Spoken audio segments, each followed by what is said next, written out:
Muy buenas tardes, amigas y amigos oyentes de Colectivo Burbuja. Os doy la bienvenida a un nuevo programa de Economía Directa. Hoy tenemos con nosotros a Carlos García. Buenas tardes, Carlos. Hola, buenas tardes a todos. A José Basauri. Buenas tardes, Pepe. Buenas tardes a todos. Y a Juan Carlos Cabrero. Buenas tardes, Juan Carlos. Hola, buenas tardes.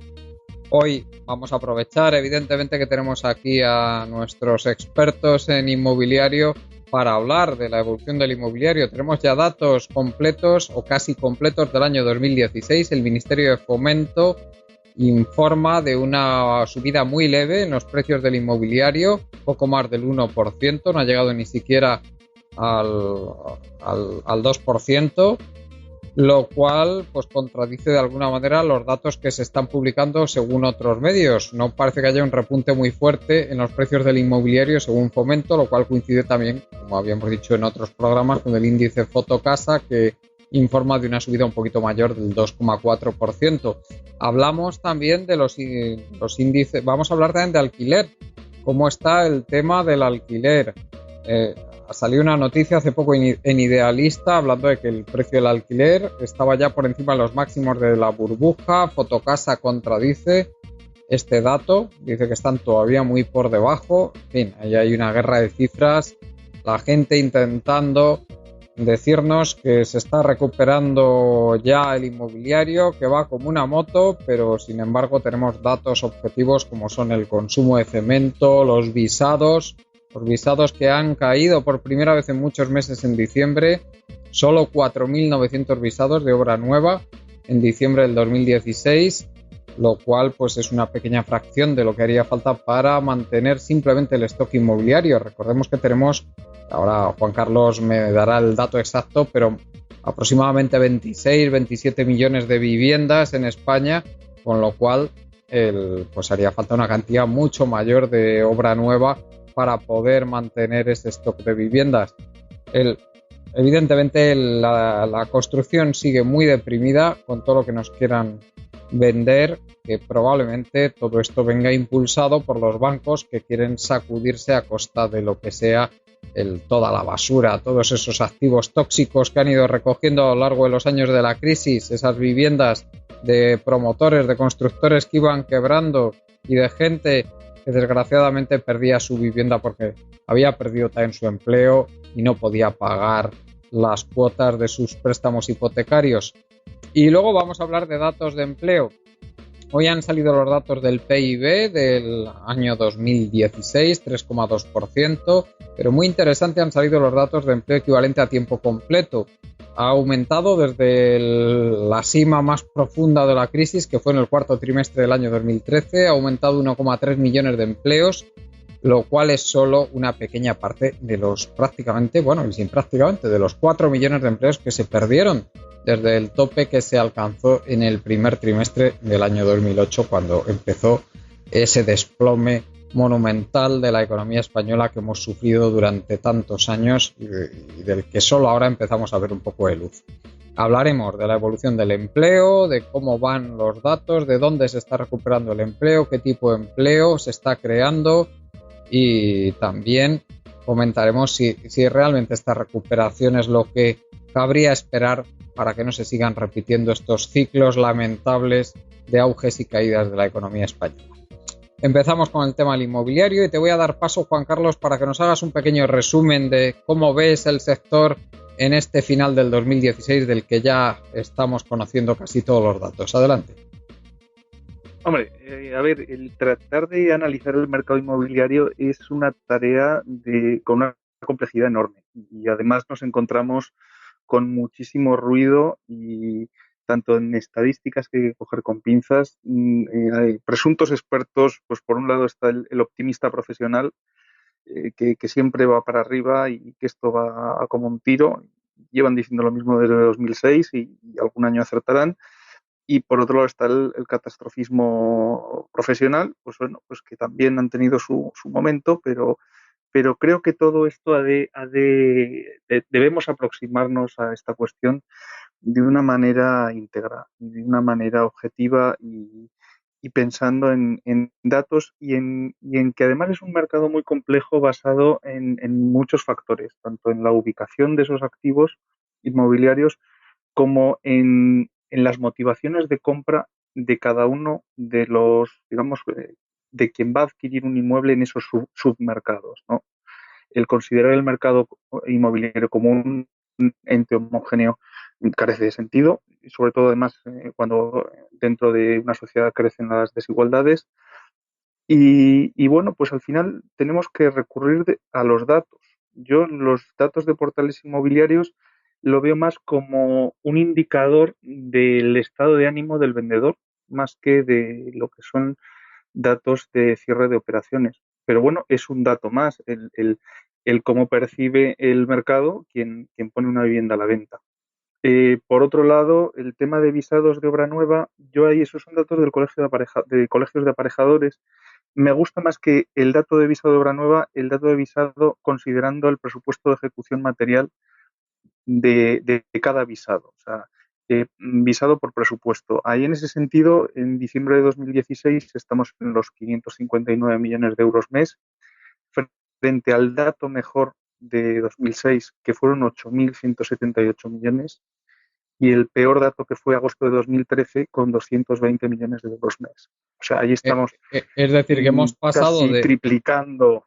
hemos pasado de una Sí, caída el peor momento, del 97% a una del 94%, más o menos, ¿no?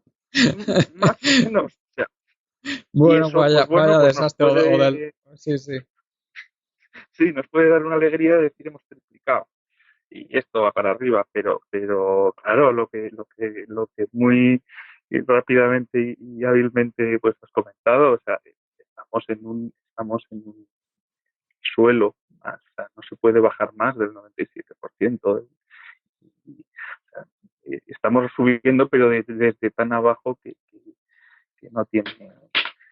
Es difícil pensar en otro sector que haya sufrido semejante castigo.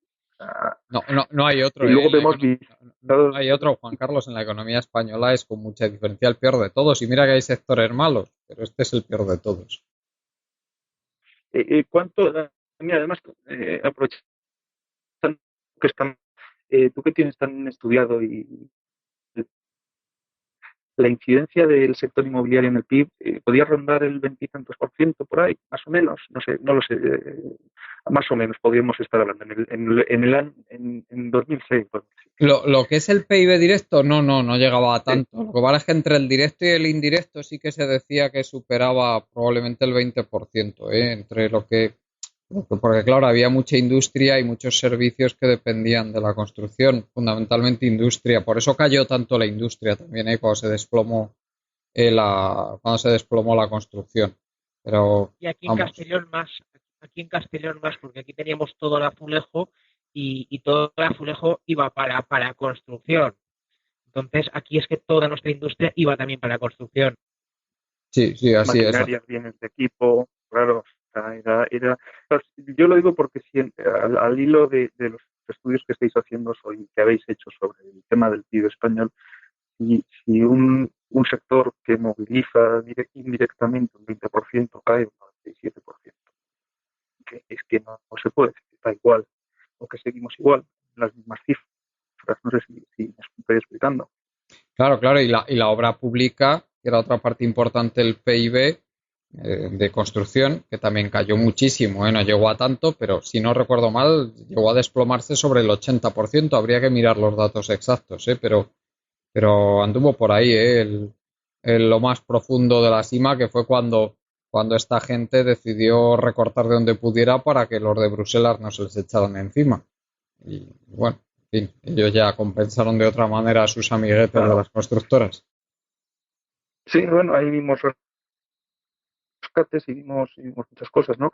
El tema de la rehabilitación está yendo muy bien y lleva unos años con una senda alcista. Si vemos los visados de rehabilitación multiplicado por el presupuesto de ejecución material de cada visado, vemos que diciembre de 2016 estamos en 171 millones de euros mes.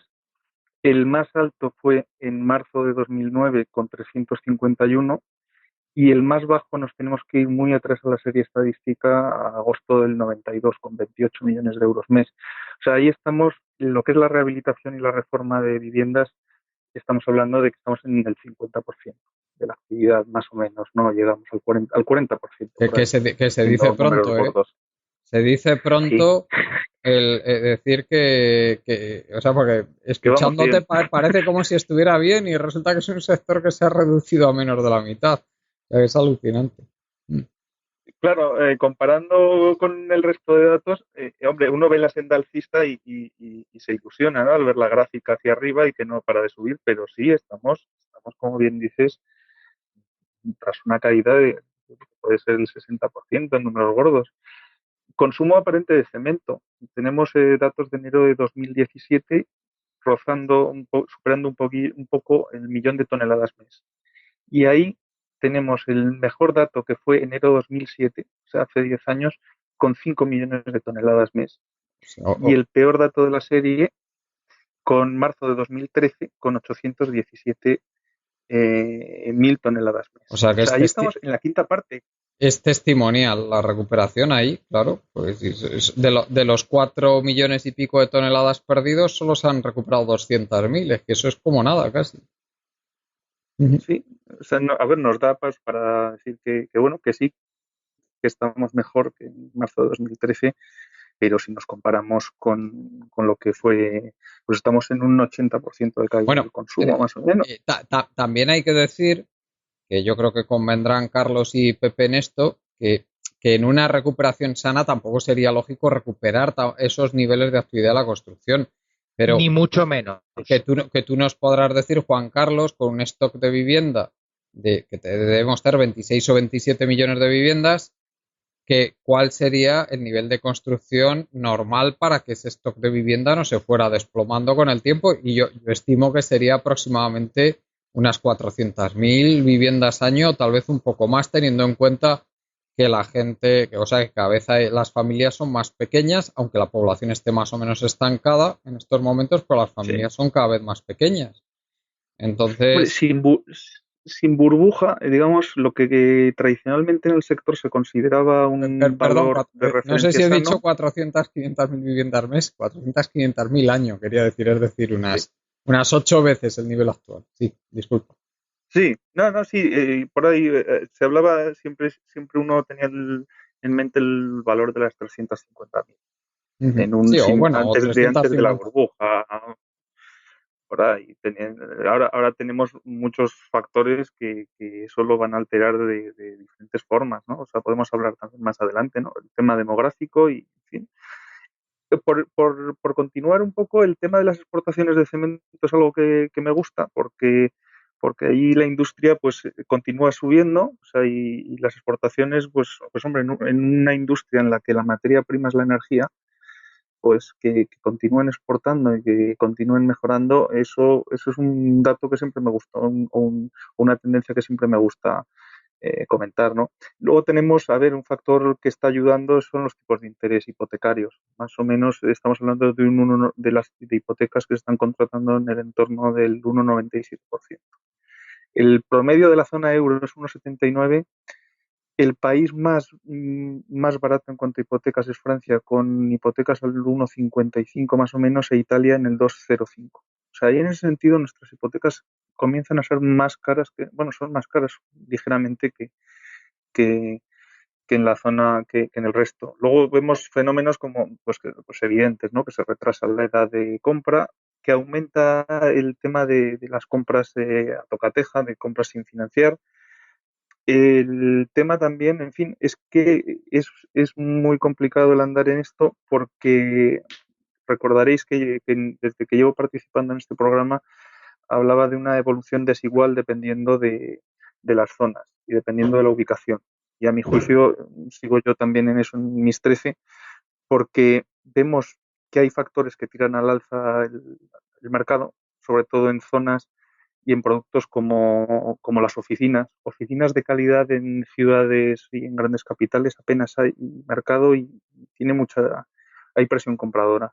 En zonas de lujo, en lo que es locales, en zonas prime, todo eso ahí a mi juicio hay una aversión al riesgo en mercados financieros que está empujando a buscar la vivienda como valor refugio. Y luego, por otro lado, también al mismo tiempo, vemos que hay factores evidentes a la baja. O sea, vemos factores estructurales como la deuda respecto al PIB, vemos la demografía, factores demográficos van a ser fundamentales, vemos también pues lo que es el envejecimiento y en fin, o sea, continúan los datos de residentes españoles en el extranjero. Sabemos que hay muchos factores que no recuperamos. Y ahí en ese sentido, pues bueno, se ven diferentes mercados. O sea, una cosa es una capital de provincias, una cosa es Madrid. Incluso en Madrid, entre lo que es el centro y zonas periféricas, son mercados diferentes con previsiones totalmente distintas. Y bueno, y luego factores X o factores que eran imprevisibles. O sea, para mí, luego, si queremos hablar de alquileres, el tema de Airbnb, pues es que lo está cambiando todo. A mi juicio, eso está también empujando al alza en lo que es el centro de muchas ciudades. Pues adelante, Pepe, ¿cómo ves tú ahora el mercado inmobiliario? Y si nos puedes comentar un poquito también de los alquileres, que ya ha empezado a hablar de ello Juan Carlos. El mercado inmobiliario se está recuperando y está teniendo una fuerte recuperación. Pero los datos que nos están dando, que parecen muy bonitos, no son tan bonitos. Esto es como que uno tiene una grave enfermedad, que va a la UBI, que está a punto de morir y bueno, no se ha muerto. Y bueno, pues se va recuperando y al cabo de un tiempo, pues pasa a planta. Y en planta se va a tirar 6 meses.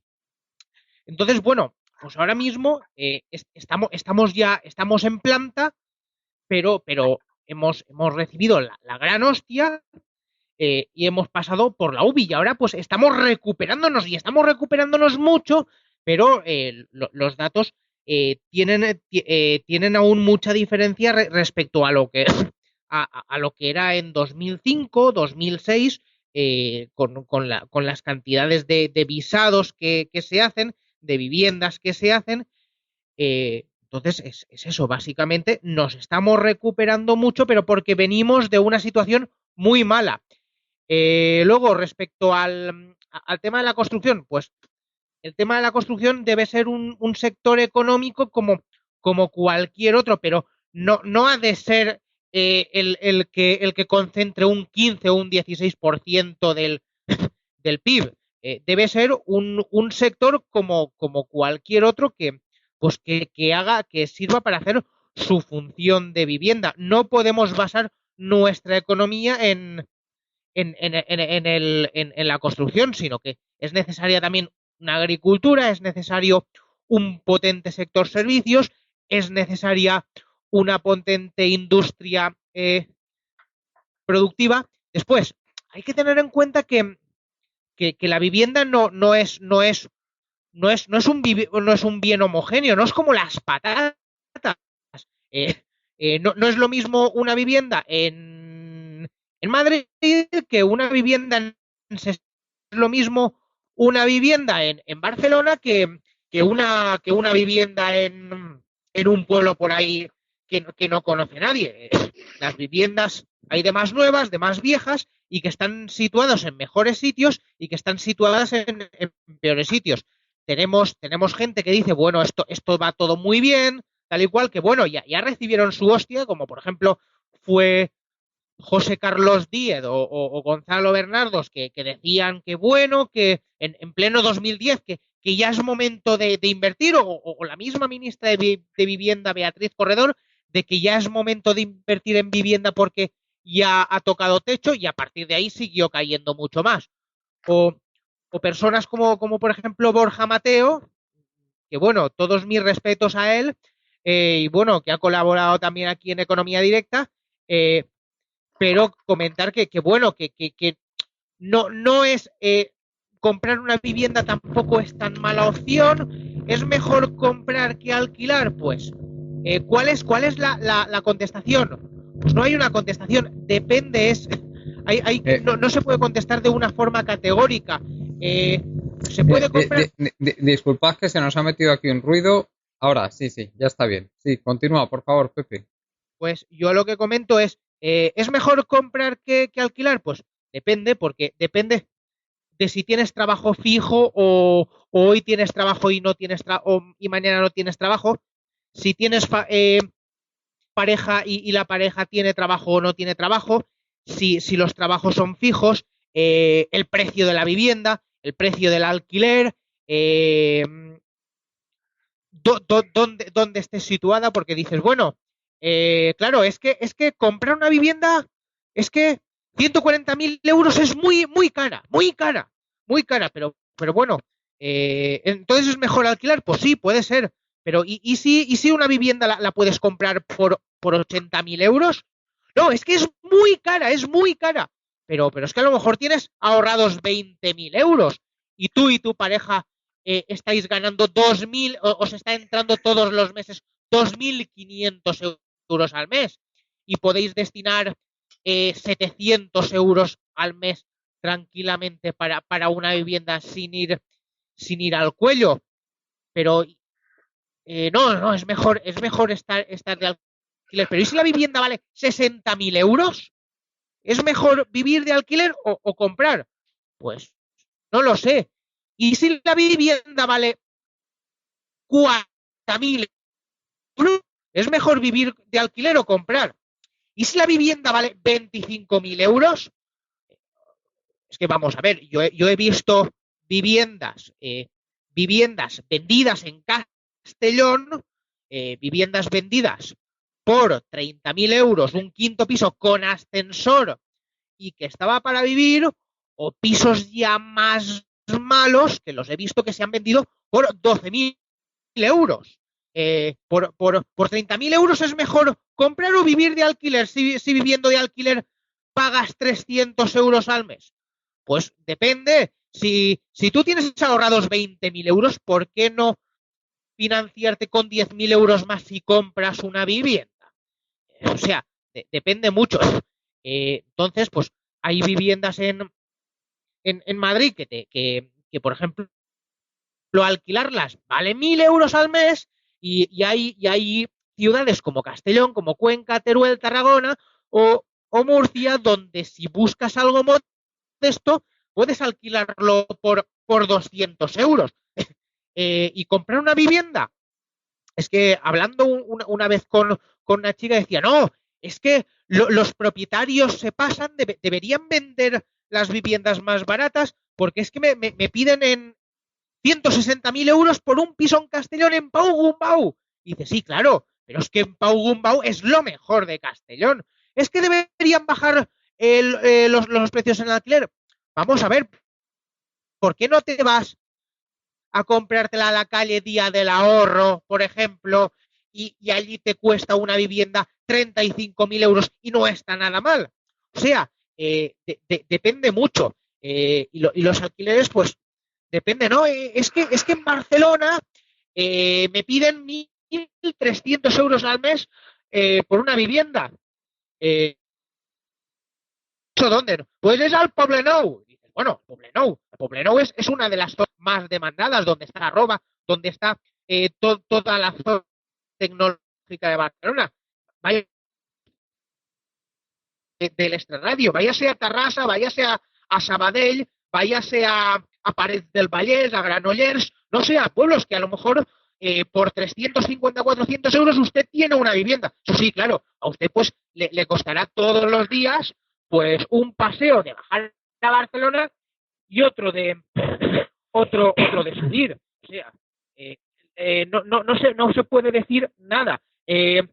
¿Conviene comprar o alquilar? Pues bueno, los economistas dicen que bueno, que no se puede destinar el precio de una vivienda no debe superar 4 años de salario bruto de una persona. Entonces, una persona mileurista que puede tener un salario bruto de 20.000 al año,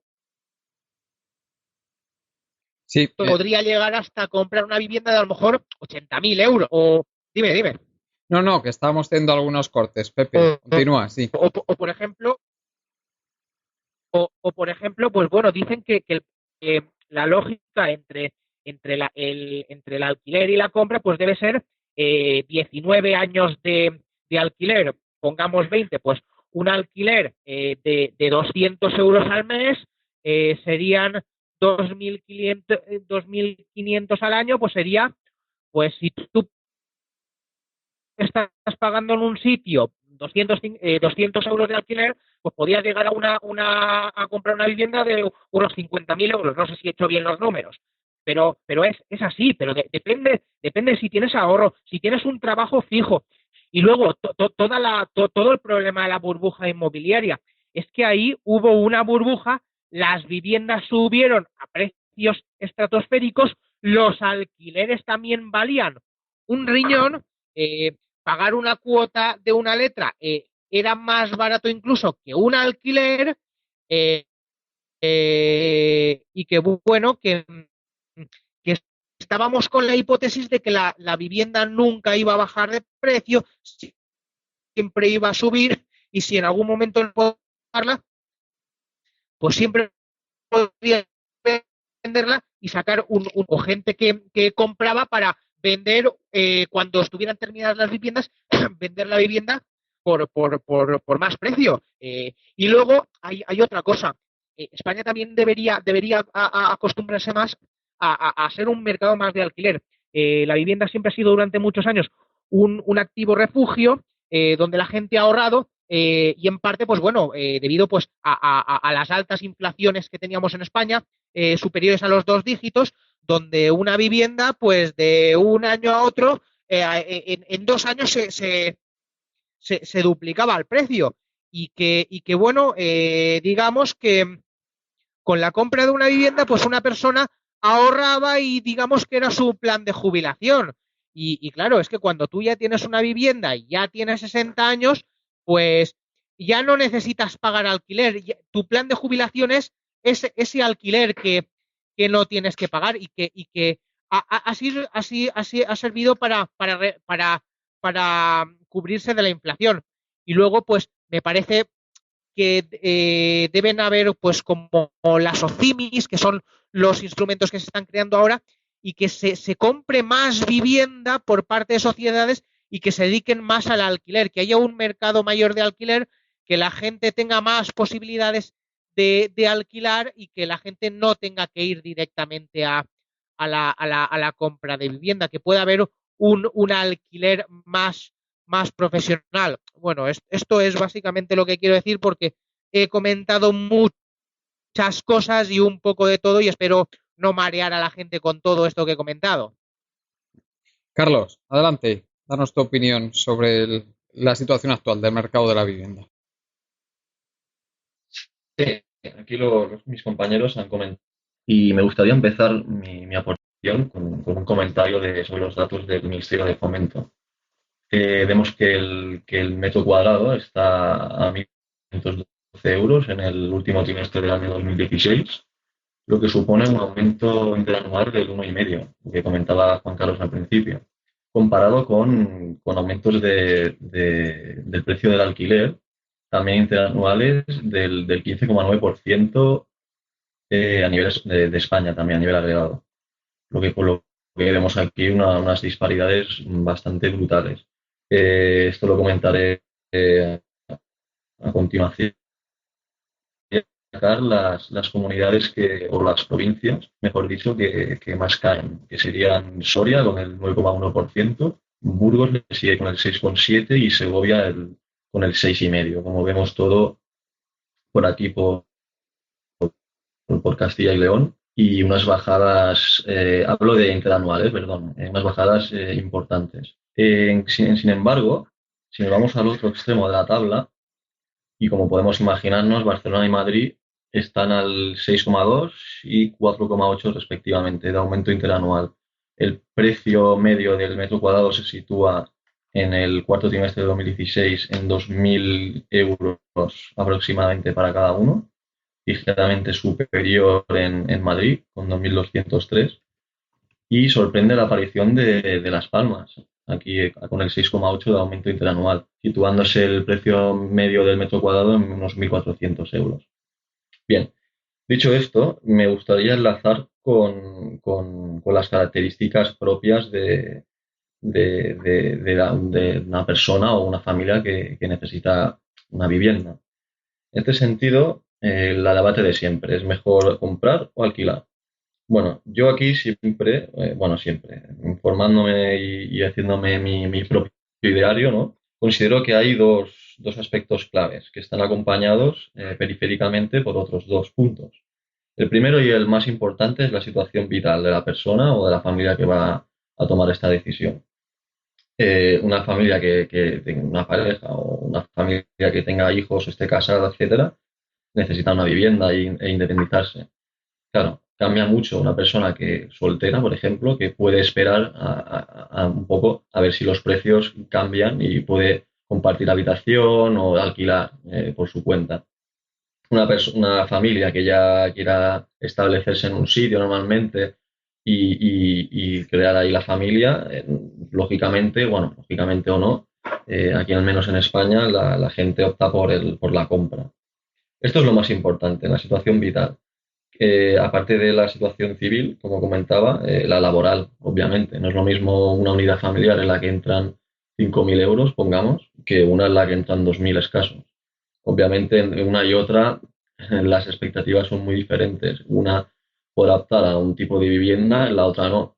Y la que menos ingresos tiene probablemente tendrá que tirar de alquiler, visto los precios que está. Visto los precios que está, que como hemos visto, varían cuantitativamente entre una provincia y otra. Por tanto, el segundo punto que comentaba, que es lo que marca también la decisión, es allá donde estés, la geografía. No es lo mismo que vivir en Barcelona, obviamente, o en Madrid, que vivir en Soria, como hemos visto. El que viva en Barcelona lo tendrá mucho más complicado para comprar vivienda, cobrando lo mismo que una persona que esté en Soria, y esto hará que la decisión cambie de manera manifiesta. Y los otros dos puntos que acompañan estas dos situaciones son las expectativas del tipo de interés y el ahorro que uno tenga, que esto creo que también lo han comentado mis compañeros. En cuanto a las expectativas del tipo de interés, pues me refiero que obviamente una persona podrá esperar si cree que si no lo necesita, por eso lo de la situación vital es el primer punto. Si no necesita o no tiene urgencia, pues puede esperar un poco a ver cómo evoluciona el mercado del tipo de interés.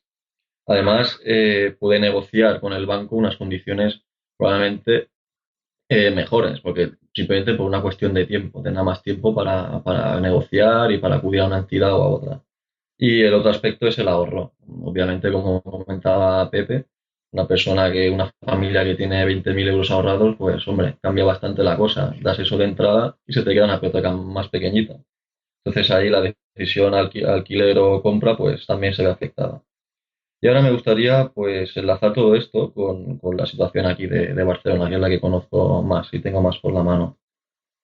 Compañeros de trabajo que vienen de diferentes partes de España, pues comentan todo esto, ¿no? Obviamente sus familias son de fuera, entonces aquí pues la mayoría vienen de alquiler. Me comentan esto de los precios del alquiler en Barcelona que se han disparado, están por las nubes.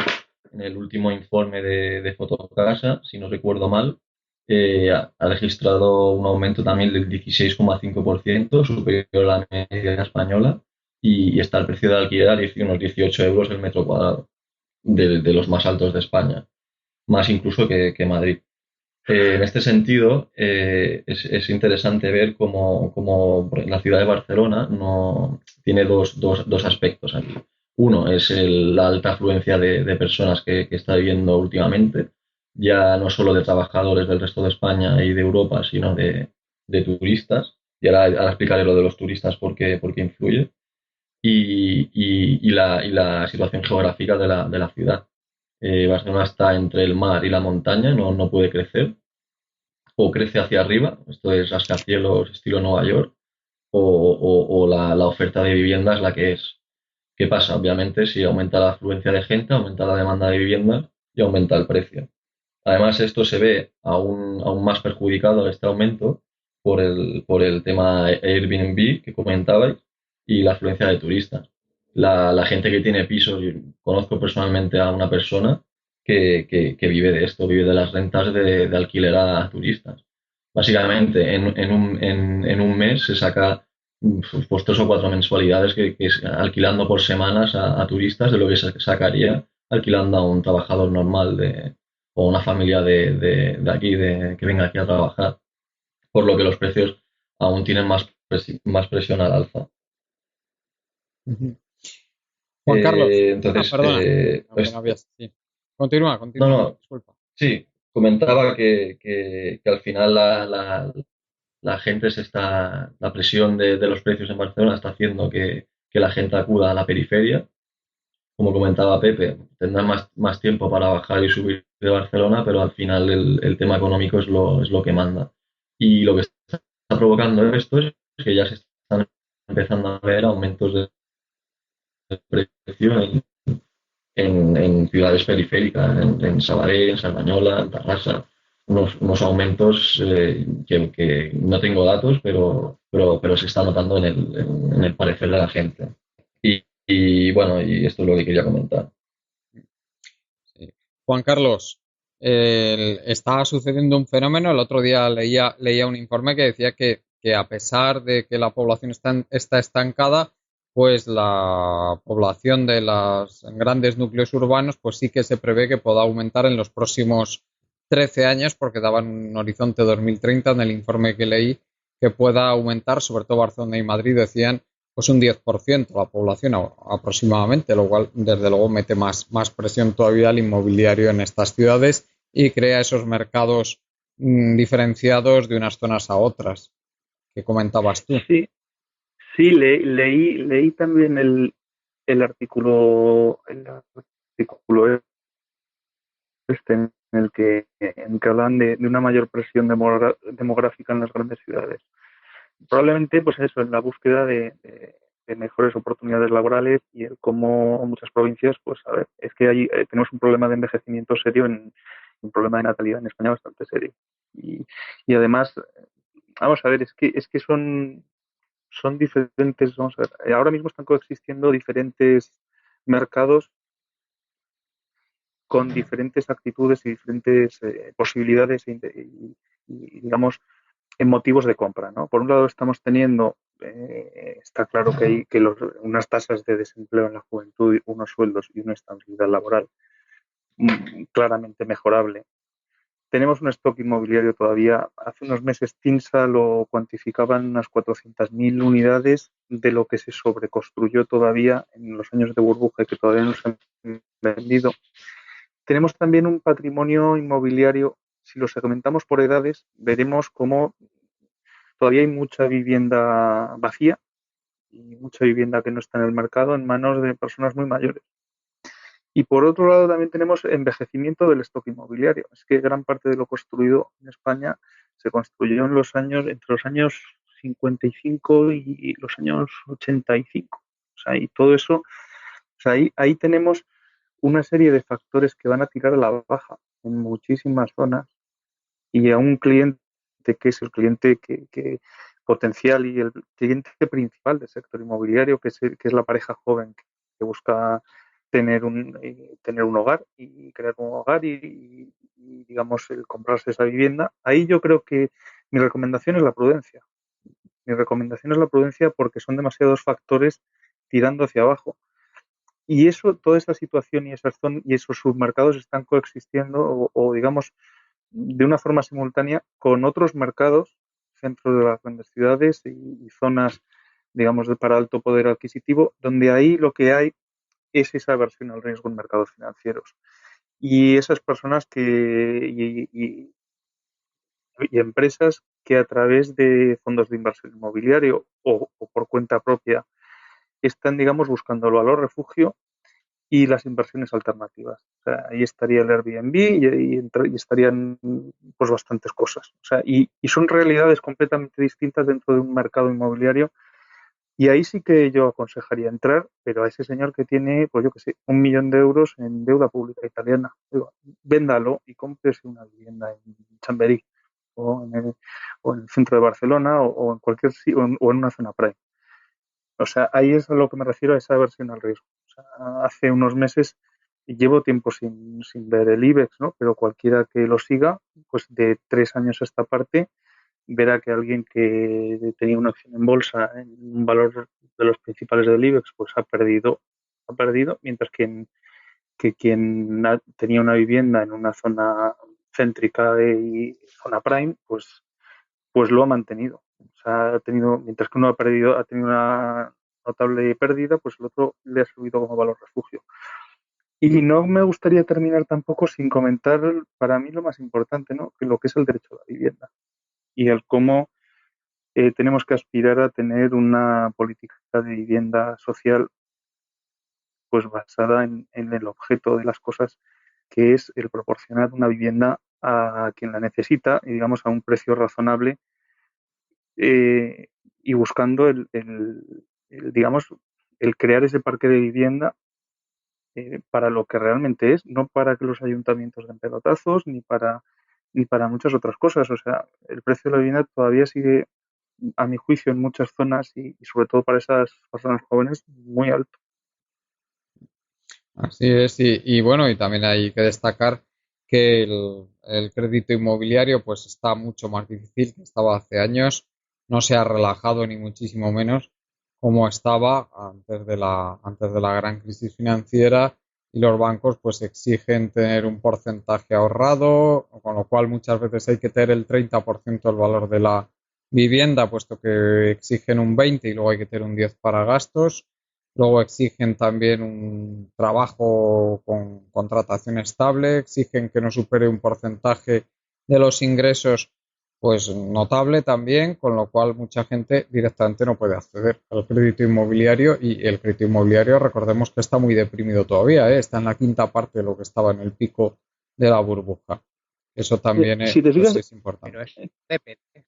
parece que hay una correlación entre el consumo de cemento y el crédito inmobiliario. Están los ambos están a la quinta parte de máximos. Es Pues curioso, o sí, sea, no sé, quién sabe si habrá alguna clase de correlación, pero es curioso. sí, O sea, bueno, no se sabe qué va antes, si el que huevo o ambos la gallina, ¿no? Pero, pero vamos a ver, depende mucho porque dices, baja el crédito, pero tú vete a Servir Habitat y ves una vivienda y te vas a la Caixa y sin mirarte nada, pues te van a dar el crédito. Tú ves en Solvia una vivienda, esta me gusta, tal y cual, y te vas al banco y te van a dar el crédito. Y bueno, te van a pedir que tengas el dinero para los gastos, pero si no tienes el 20%, pues tampoco pasa nada, porque en la mayoría de casos te dan al 100%. O sea, una cosa es si tú ves una vivienda por ahí que, que te lo van a poner complicado, y otra cosa son las propias viviendas de los bancos, que ahí te van a dar muy rápidamente el préstamo, porque por una parte, primero, no tienen que poner dinero porque el dinero ya lo han puesto, es una vivienda de ellos, en su momento pusieron el dinero y claro, pues ahora lo que pasan de tener un crédito fallido y una vivienda a su nombre a tener a alguien que le va a ir reportando flujos de caja, les va a ir reportando dinero. Eso es muy importante. Luego también hay que tener en cuenta de que, como he dicho antes, que la vivienda no es toda homogénea. Y luego hay en España mucha vivienda básicamente invendible. Yo, pues bueno, aquí en Castellón, que es lo que más conozco, veo muchas ofertas, pues, de cuartos y quintos sin ascensor que los venden por 14.000 euros y que están hechos polvo, y esos pisos están hoy el anuncio y mañana y al año que viene y dentro de 2 años, porque eso no se vende. Hay mucha basura en manos de bancos, cuartos y quintos en ascensor, pisos que están hechos polvo, y luego mucho terreno urbanizable, pues que ¿quién lo va a querer comprar? ¿Quién va a querer ahora construir y gastarse un dineral para cuando hay viviendas muy, muy baratas. Eso hay que tenerlo en cuenta. El stock que hay no es homogéneo y hay mucha vivienda invendible. O te vas, por ejemplo, tal como había comentado antes Carlos, te vas a Castilla-La Mancha, a Castilla-León, y te vas, por ejemplo, a Cuenca, que te vas a un pueblo que se llama Villas de la Ventosa, donde ves una vivienda con 3 habitaciones de 80 metros cuadrados que te vale 14.000 euros y no la venden. ¿Por qué? Pues porque está en medio de ninguna parte. O sea, por una parte están las viviendas Prime y por otra parte, pues esta vivienda en Cuenca, todas las viviendas de Seseña que se han vendido a precios tirados o en Ciudad Valdeluz en Guadalajara. Y bueno, pues por el tema por la costa, pues se venden más porque hay gente con dinero que puede comprar, que ve vivienda barata, por ejemplo en Oropesa del Mar, que es conocida por Marinador, donde allí viviendas relativamente nuevas de dos habitaciones, pues las vendían por 60.000 euros a 100 metros de la playa. Bueno, pues la gente que puede pagarla, pues coge y, y lo paga tocateja, pero hay mucha diferencia entre unos tipos de vivienda y otro. Y luego, sobre el tema de la vivienda social, sobre el tema del derecho a la vivienda, y bueno, a mí no me gusta que el sector público intervenga, pero es que el sector público ya ha intervenido. El sector público ha salvado a bancos, ha salvado a cajas, les ha metido un montón de dinero, ha creado el banco malo que está perdiendo un dineral. Por ejemplo, la fábrica donde yo estoy, pues bueno, estamos de alquiler en un sitio y nos hemos trasladado a otro y le hemos comprado una parcela a la Sareb, que bueno, ahí la Sareb habrá perdido hasta la camisa. Entonces, si el gobierno ha hecho por los bancos, también tendría que obligar a los bancos que han recibido ayudas, llámese Bankia, llámese Sabadell, llámese BBVA,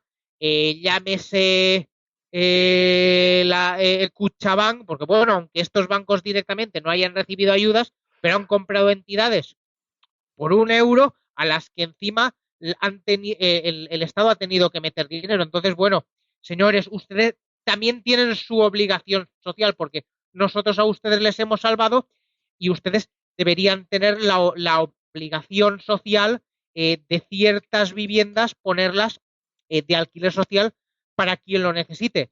¿Por qué? Porque a ustedes les hemos ayudado. Y luego, pues bueno, el tema que hemos comentado otras veces de por ejemplo, las viviendas estas de protección oficial, que tanto el Ayuntamiento como la Comunidad de Madrid eh, las malvendieron a fondos buitres y que estos fondos buitres están intentando tirar a los inquilinos y venderlas por un precio mucho mayor que lo han vendido. Y que aquí, pues tanto la Comunidad de Madrid como el Ayuntamiento de Madrid deberían meterse por medio por decir, bueno, es que los anteriores gestores hicieron un fraude y regalaron estas viviendas a sus amiguetes. Y esto no puede ser así. Y esto es básicamente lo que pienso sobre todo el tema. Carlos, no sé si quieres añadir algo más sobre el inmobiliario antes de pasar a hablar del tema del empleo. Sí, me gustaría añadir 3 cositas y iré rápido. Comentaba Juan Carlos anteriormente lo de recomendar a inversores comprar a tocateja, bueno, que ya lo están haciendo algunos, inmobiliario como valor refugio. Obviamente, y concuerdo con él al 100% en este sentido, los inversores se están dando cuenta que las rentabilidades en el mercado son muy bajas en cualquier tipo de producto, ya sean fondos de inversión, las acciones, bueno, ya sabemos cómo son, un día te dan una alegría y al día siguiente un susto.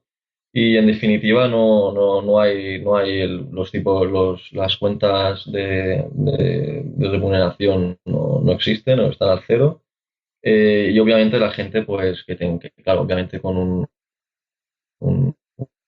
adquisitivo alto, evidentemente recomendar lo mismo, que se vayan al inmobiliario pero sabiendo también dónde van, y ligándolo con el otro tema que quería comentar, porque si van a comprar viviendas como comentaba Pepe, que no valen nada o están en sitios que no hay nadie, es totalmente absurdo y sería una inversión nefasta.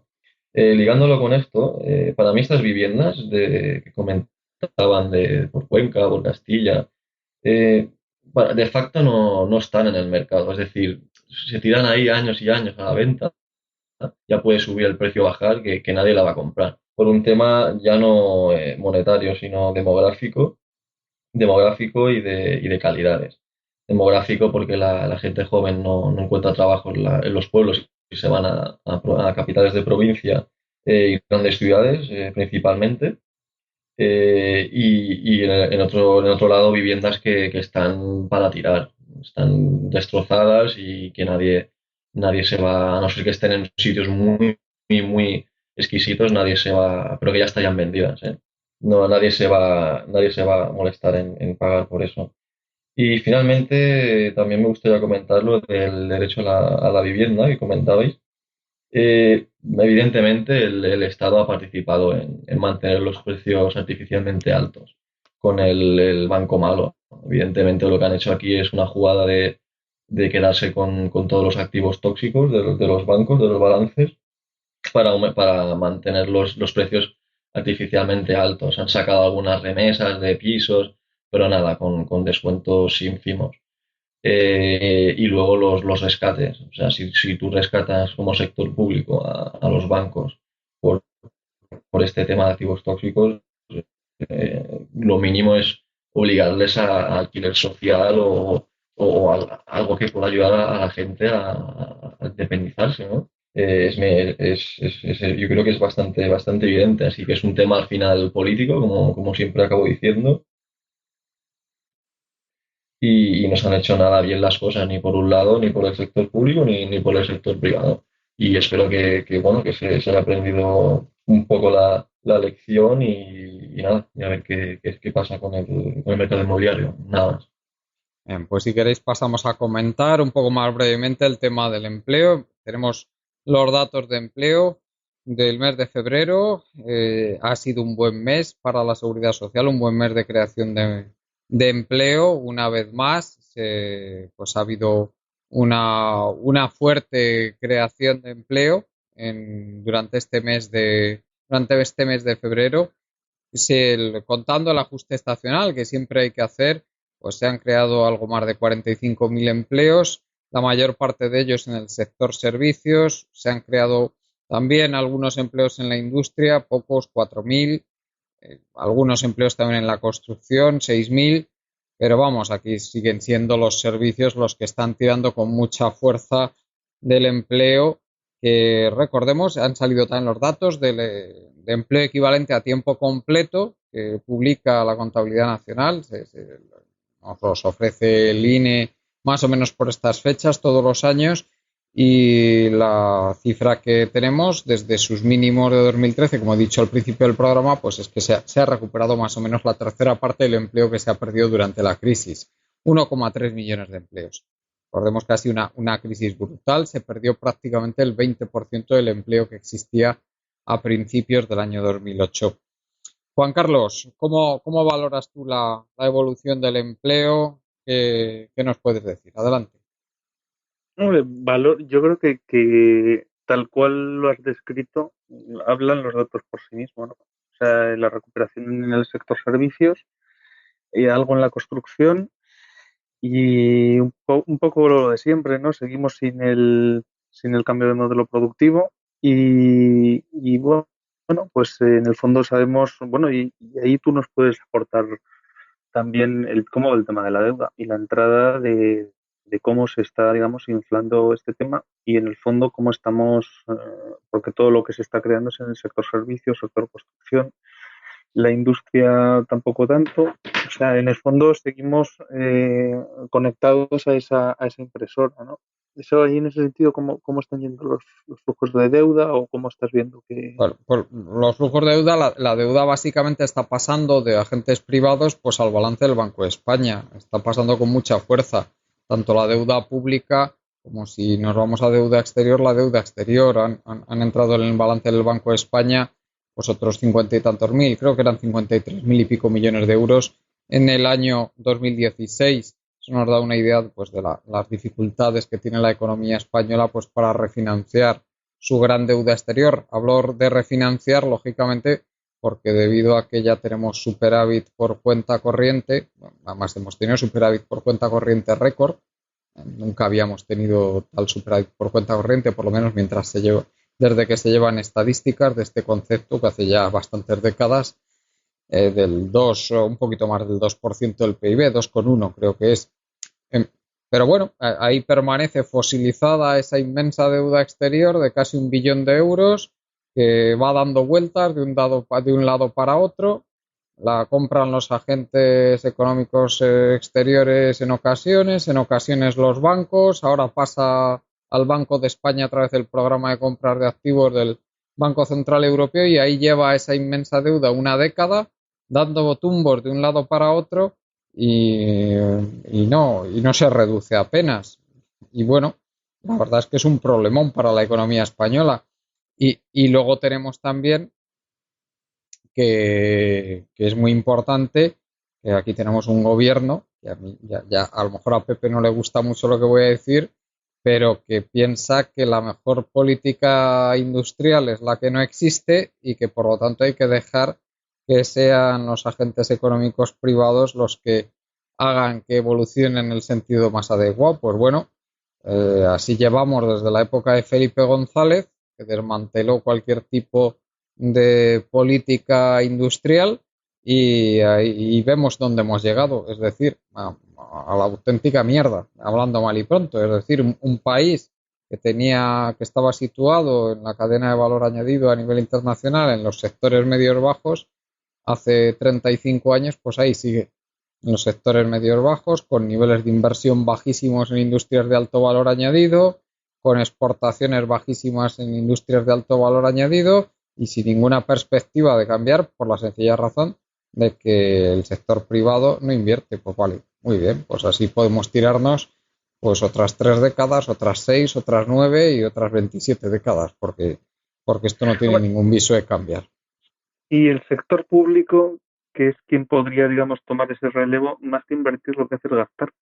Bueno, más que gastar, lo que hace es despilfarrar. Si yo tampoco digo que sea el sector público el que directamente invierta, que creo que en algunos casos puede ser interesante, pero que tiene que haber un cierto fomento de determinados sectores desde el sector público, porque si no, eso no va a surgir como una seta, por arte de Birli Birloque, pues eso sí que lo pienso. Bueno, no sé, Pepe, que si me vas a llevar mucho la contraria o no, pero te paso ya la palabra. A ver, vamos a ver. Primero, respecto a política industrial, pienso que un Estado, un gobierno, no debe intervenir en la creación de industria y todo esto.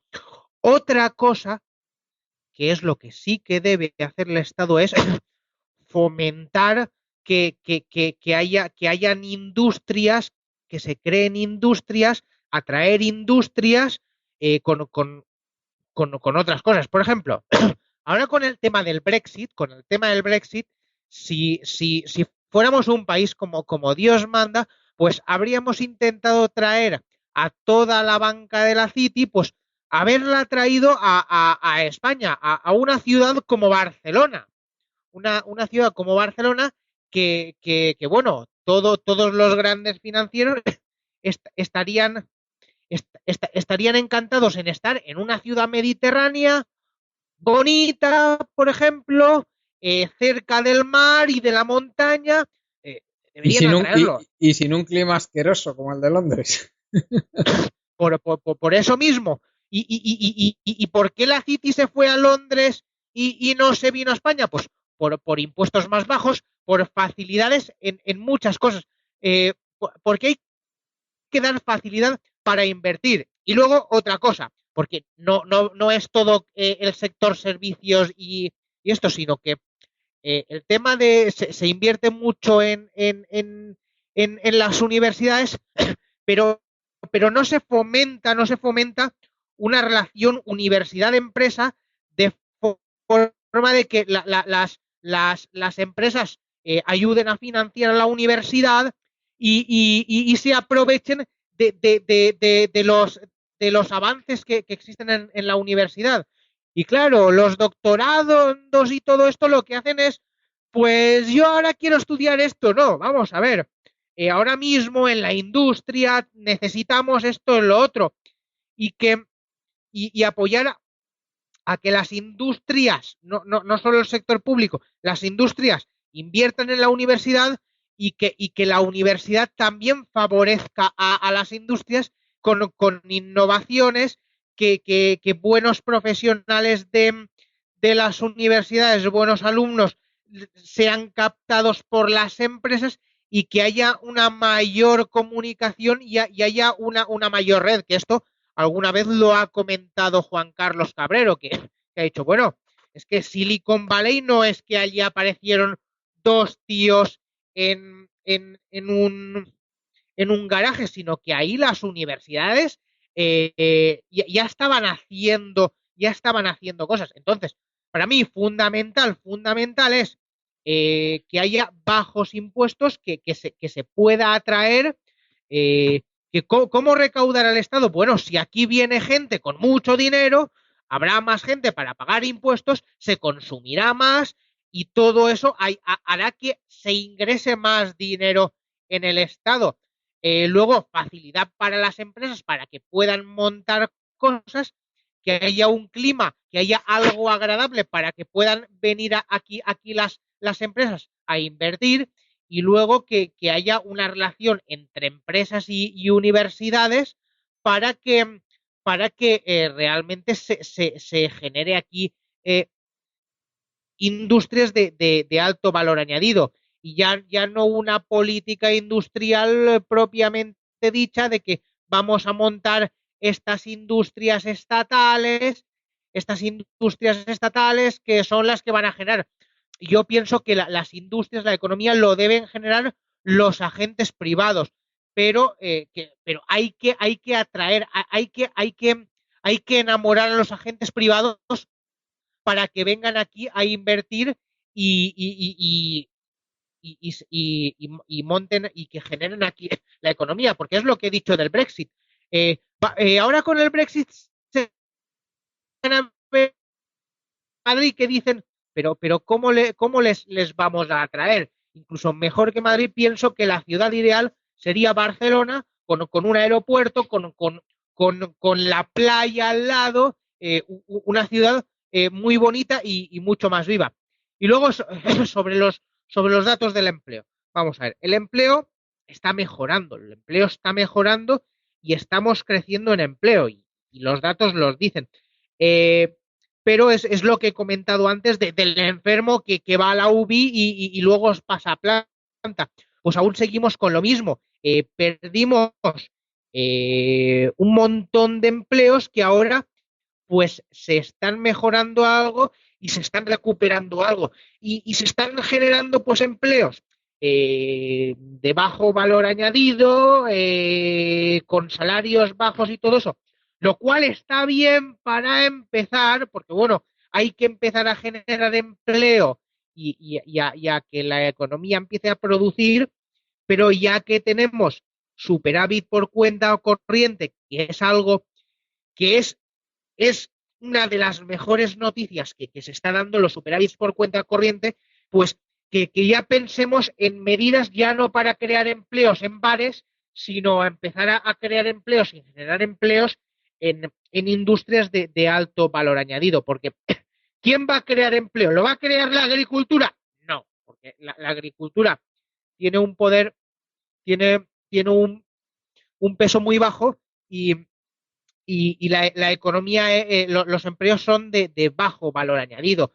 Si se desarrolla la economía, es a base pues de maquinaria y todo esto, no de empleos. Industria, ¿va a generar empleo la industria? Pues bueno, algo, pero bueno, no van a ser simples operarios que hacen una pieza o le pegan un martillazo o algo. Que de eso también, pero conviene pues buscar empresas de alto valor añadido. La construcción, pues la construcción algo va a generar porque bueno, algo se está empezando a construir, pero no vamos a llegar a los niveles pre-burbuja. Entonces, ¿dónde se está generando algo más? Pues en el sector servicios, que ya que la economía se está animando, es el sector servicios es un sector intensivo en mano de obra, no como los anteriores, y por ahí se está generando algo. Lo que pasa es que tenemos que seguir generando empleo de, tanto en la industria como en el sector servicios, pero de un mayor valor añadido, que es la forma, pues bueno, para que este país vaya saliendo poco a poco de la crisis, vaya mejorando en su balanza de pagos, vaya exportando más de lo que importa, vayan entrando rentas, vayan entrando transferencias, vaya entrando dinero en la economía española y con ello pues que poco a poco se vaya reduciendo la deuda pública. Y es eso básicamente lo que tenía pensado decir. Bueno, estos pobres del gobierno tienen tantas obligaciones que cumplir que ya no les queda dinero para una política industrial. Ya sabemos que hay que pagar muchos favores de la gente que ha hecho posible que estén ahí donde están. Carlos, adelante, coméntanos sobre los datos de empleo y si quieres también sobre el otro tema que hemos metido aquí ya de pues casi obligatoriamente para comentar y para matizarlo del empleo. Adelante. Sí, al final han sido tres temas que hablamos y nada, bien, voy a comentar los dos. El primero sobre los datos de empleo. No sé si lo habéis comentado, creo que no, pero el sector que más ha crecido en febrero es el de la construcción. Pero desestacionalizados, si te fijas, no, ¿eh? Si te vas a los datos desestacionalizados, es mucho menor el crecimiento. Tendría que mirarlo, pero sí, no estoy mirando los desestacionalizados. Y además es coyuntural, se ha dado ahora el tema de la construcción, no es donde más empleo. Pero es cierto que sin desestacionalizar ha crecido mucho el empleo en la construcción, pero vamos, yo creo que es coyuntural pero solo ahora. Sí, por el mes. Sí, en febrero hablaba. Sí, perdona que te he cortado, Carlos, continúa. Y bueno, comentar que la mayoría del porcentaje es brutal a favor de los contratos temporales o eventuales, con lo que se indica, lo que es un indicador claro de la precariedad laboral que sigue existiendo. Mucho baja el paro y tal, pero al final el dato bueno es el de, bueno, ya se ha comentado muchas veces en este programa, es el de las horas trabajadas. Porque al final mucha gente puede tener empleo, pero es empleo precario y parcial. Al final son salarios que no dan para nada. Esto el gobierno no lo dice por lo alto, pero bueno, es un dato que está ahí y que siempre lo hemos comentado aquí. Además, el otro tema que comentábamos de las políticas un poco públicas de cara a la industrialización de España. Hay que recordar que en la época de los mediados de los años 50, 60, que es cuando había más de políticas de estas, antes de Felipe González, básicamente, que se habla de la desindustrialización de España. No hay que olvidar que eran industrias muy poco competitivas. Básicamente la globalización estaba ya llegando a las puertas, pero llamando a las puertas, pero no estaba ahí. Y entonces, claro, era más fácil. Simplemente se devaluaba la peseta una y otra vez y parecía que iba bien las industrias, pero en el momento que se abrieron al mercado externo se vio como no eran para nada competitivas. Había pocos incentivos, dependían de subvenciones estatales y al final yo creo en este sentido como Pepe habría que un poco allanar, facilitar el camino a las empresas. Y habéis comentado una cosa muy interesante en este sentido, que yo he vivido personalmente, que es la entrada de la empresa en la universidad. Y creo que es muy positivo. No estoy hablando de que la empresa haga el programa haga las asignaturas, eso sería una barbaridad, pero que estén ahí presentes no es nada negativo. Yo en mi universidad veía como mucha gente lo veía como, ¿qué hacen estos aquí? Vienen aquí a molestar, ¿no? Vienen a ver, sí, a buscar gente joven, pero a buscar talento y a buscar gente con ganas de trabajar, que al final es lo que todos queremos cuando salimos de la universidad. No todo el mundo puede quedarse a investigar o en la universidad, ¿no? Yo, o sea, yo no estaría trabajando ahora mismo donde estoy si no fuera por este programa que tenía mi universidad, de universidad con las empresas, de prácticas, y que sinceramente fueron muy positivas en mi carrera. Eh, además además era remunerado, que eso también hay que decirlo, que también hay gente que dice, no, trabajar gratis. Yo eso tampoco lo veo bien, porque por muy poca productividad que tenga un becario, algo produce y es muy injusto no remunerarle nada. Pero bueno, ese es otro tema. Solo quería comentar que me parece interesante que entre la empresa en la universidad. Muy bien, pues Juan Carlos, llevamos ya algo Sí, más de una hora de programa. No sé si querrás comentar algo más sobre el tema del empleo o algún otro tema antes de ir acabando. sí, un último apunte, ¿no? O sea, muchas veces yo creo que no hay programa en el que de una forma directa o tangencial hablemos del cambio de modelo productivo. En el fondo también la Unión Europea y el euro tienen sus roles asignados y el nuestro, el que nos han puesto desde fuera, es el de servicios. Y el que además ha aceptado de forma prácticamente unánime la clase política y que si queremos también salir de eso, tiene que haber una soberanía real, política y monetaria. Y sin eso va a ser muy complicado. Eh, Se nos ha asignado ese papel y igual que Alemania tiene el papel de gran potencia exportadora, en el que el euro es un factor fundamental, el estar devaluando, lo decía Trump el otro día. O sea, lo que desde aquí llevamos años diciendo en este programa, pues hace una semana salió Trump y dijo que ya estaba bien de que Alemania estuviera inundando el mercado con sus productos gracias a una moneda que para ellos es una moneda devaluada como es el euro. Y si ellos salieran del euro, pues el marco se iría por las nubes y exportarían la mitad. Y en el fondo, pues tenemos que seguir en ello y tenemos que seguir en ese cambio de modelo productivo, pero hay una cuestión todavía más trascendente que es esa soberanía política y económica. Sí, Y nada más, por mi esa, parte. esa soberanía que no tenemos hace ya siglos, pero y no lo digo lo Tres digo o algo es así. literal, siglos literalmente hace que no tenemos soberanía política y somos nada más que aquí una colonia de otros intereses que hay por ahí. Vamos, desde el final de la Segunda Guerra Mundial, especialmente desde el año 53 de los Estados Unidos. Pues muchas gracias, Y a Juan nosotros, Carlos. Eh, gracias a vosotros Y si y nos puedes dar agradecer, alguna como referencia siempre, la para invitación. seguirte. En mi web es prefabricar.org y actualizo siempre contenidos en Twitter, en @jccabrero. Gracias. Pepe, si quieres comentar algo más antes de acabar. Yo quería comentar, bueno, un par de cosas, lo haré de forma muy breve.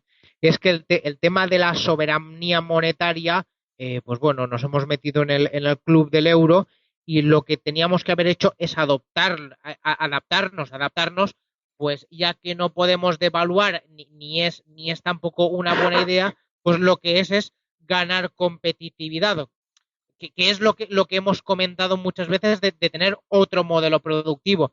Y sobre la soberanía política, pues, ¿qué soberanía política va a tener un país cuando se endeuda, cuando su sector exterior es deficitario y todo esto? O sea, estamos donde estamos porque hemos hecho las cosas muy mal. Hemos entrado en el euro, pero una vez dentro del euro no hemos intentado tener la competitividad de Alemania, sino que hemos querido vivir a base de pelotazos. Y es así por lo que hemos sufrido esta crisis. Y nada más, básicamente pues nada, agradecer como siempre pues poder colaborar con vosotros. Bueno, hay una de las primeras cosas que dicen los manuales de la carrera, como sabréis bien Carlos y Pepe, es que la gente responde a incentivos, ¿no? Y los incentivos que daba la clase política, que daba la banca durante la época de la burbuja, pues evidentemente eran de lo más nefasto. Es decir, que sí, que aquí hemos pecado muchos endeudándonos, pero también hay que tener en cuenta que el responsable básicamente es los políticos que estaban allí, el Banco de España y los bancos también, que enloquecieron y la gente, pues bueno, básicamente lo que hacía era pues responder a esos incentivos y tampoco podemos exigirle a toda la población que sean expertos en economía, expertos en macroeconomía, y si no lo veían los grandes economistas lo que iba a pasar, no se lo vamos a pedir al señor que trabajaba en una oficina y que iba a pedir un crédito hipotecario para comprarse un piso. Es que eso tampoco tiene mucho sentido. Bueno, Juan Carlos, aunque me haya despedido ya, dos pequeños incisos. La política industrial se nos impuso cuando España quiso entrar. Todo lo que fue la reconversión, que en realidad fue una desindustrialización. Y el euro, fue una cosa que se explicó con unos muñecos animados y creo que salían los morancos también, o no, los del río, algo así, en lo que fue aquello de explicar el euro a la gente. Y fue la clase política la que nos metió de cabeza en esto. O sea, yo no pluralizaría ni generalizaría a todo el conjunto de la población. Nos hemos desindustrializado, nos hemos metido en el euro. Oiga, a mí me han metido. A mí me pusieron unos muñecos en la tele para explicarme que tal día empezaba a tener euro y dejaba de tener pesetas. Y a Rosa España cantando el Euros Living a Celebration, ¿no? Sí, los García. No hubo reflexión. Sí, los García, exacto. Los muñecos aquellos eran los García, que nos decían que no iba a haber inflación al cambiar a la moneda nueva y que todo ello seguía igual. Y creo que hubo también un tema musical y cosas de estas. No hubo ninguna reflexión, ni ninguna planificación, ni nada. Sí, que no, sí, había una planificación clarísima para que la gente no se planteara si convenía o no convenía. Esa era la planificación que había y todos los medios de comunicación colaboraron en ello. Sí. En fin, solamente era ese. Bueno, Carlos, si quieres añadir algo más antes de despedirnos. Sí, a mí me gustaría acabar con una reflexión y es, como ya hemos comentado en anteriores programas también, al final la globalización, nos guste o no, tiende a la especialización de las áreas económicas o de los países. Y la reflexión es, pues eso, de lo que conozco más próximo, que es de Reino Unido. Allí el PIB, lo que representa la industria respecto al PIB total del Reino Unido es inferior a la de España. Y allí no se vive nada mal. Quiero decir, allí se han especializado en servicios, básicamente, y financieros. La City ahí tira mucho, pero el resto del país no vive nada mal. Y allí ha habido una desindustrialización, si cabe, aún mayor que aquí, que en España. Y nada, simplemente comentar. Y también hay quejas, de esa desindustrialización. Sí, quejas, o sea, no llueve a gusto de todos, eso está claro. Pero quiero decir, la reflexión es que la globalización es lo que es, que la tenemos aquí, que tiende a esto y que o se intenta manejar lo mejor que se pueda o no sé, y hablo desde las autoridades. También, pero Carlos, no digo... pero tenemos, por ejemplo, o sea, en 1963 Corea era un país miserable, Corea del Sur. Sí, sí, sí, hablamos de esto. Había mucha gente que no tenía ni para mal comer prácticamente. Y fijaos ahora, pues que es uno de los países más avanzados del mundo y altamente industrializado. Yo recomiendo los libros de Owen Jones, especialmente el último, el Establishment, se titula, en que él hace un análisis de esas políticas devastadoras que se han seguido también en el Reino Unido y que han llevado al país pues a esa desindustrialización. Es decir, hay muchas críticas también en el Reino Unido porque también hay una gran masa de trabajadores muy mal pagados y muy precarios allí, que apenas tienen. Yo cuando estuve este verano, que pasé casi un mes en el Reino Unido, pues francamente a mí me pareció tremenda la situación que tenía allí la gente, los trabajadores normales y corrientes, porque veías gente que estaba ganando 8 o 9 euros la hora con contratos precarios y tenía que pagar alquileres en ciudades periféricas, ¿eh? Un alquiler que en España puede valer 300 o 400 euros, pues allí te valía cerca de 1.000 euros. Y esa era la situación en el Reino Unido.